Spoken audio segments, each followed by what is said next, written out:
na mheshimu babako na mamako. Mimi nimekutana na mama. Mama, shikamoo. Marahaba mwanangu. Naomba utusaidie mama kitu kimoja kutueleza kidogo. Hivi uchawi wa zamani na uchawi sasa hivi upo unaona una nguvu kali yani? Uchawi wa zamani. Kwa nini wa zamani? Yaani zamani ilikuwaje uchawi wa zamani ile? Hata kwa kusikia tunajua hujafanya ila kukusikia zamani matukio yalikuwa yanatokea mpaka ukasema kwamba uchawi wa zamani ulikuwa mkali. Uchawi wa zamani ulikuwa mkali kwa sababu hata pakacha lilikuwa linaongea basi. Wewe bwana wewe. Wewe umesikia hiyo pakacha lenye matobo? Si unazungumzia matobo wapi kati yale mengi? Na vile ndio. Na kingine kilikuwa kinaongea.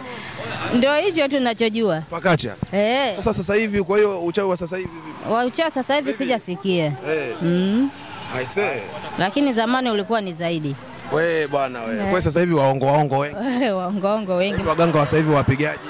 Matapeli wengi. Kwa sasa hivi ukienda yani ukienda uponi. Kwa imani. Kwa imani unapona. Kwa uchawi wa zamani ndio ile? Uchawi wa zamani ndio hivyo, yani ulikuwa una nguvu zaidi kuliko wa sasa hivi. Ushakurogwa? Sana tu yani. Ushakurogwa uliponaje?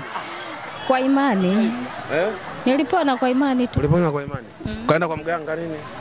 Akaenda kutoa vile ile mitego. Hirizi nini? Hirizi nyingi. Haya bwana. Kwa hiyo hapa unailisha hata 2-3 hivi. Sina mimi. Kabisa? Kwa hiyo ulikunywa ipi ya kuoga au ya ku? Hapana bwana, sijanywa yoyote wala sijakunywa. Hapo lile kombe la Kiarabu umekunywa sana. Inatosha bwana. Wewe mama kagoma kujieleza ila kumbuka pakacha liko linaongea sasa. Ndio utajua ujui. Usijisaulishe wewe, uchawi upo ila muamini Mungu. Oya, usisahau kusubscribe, kulike, kucomment, alafu usiwe snitch, share basi.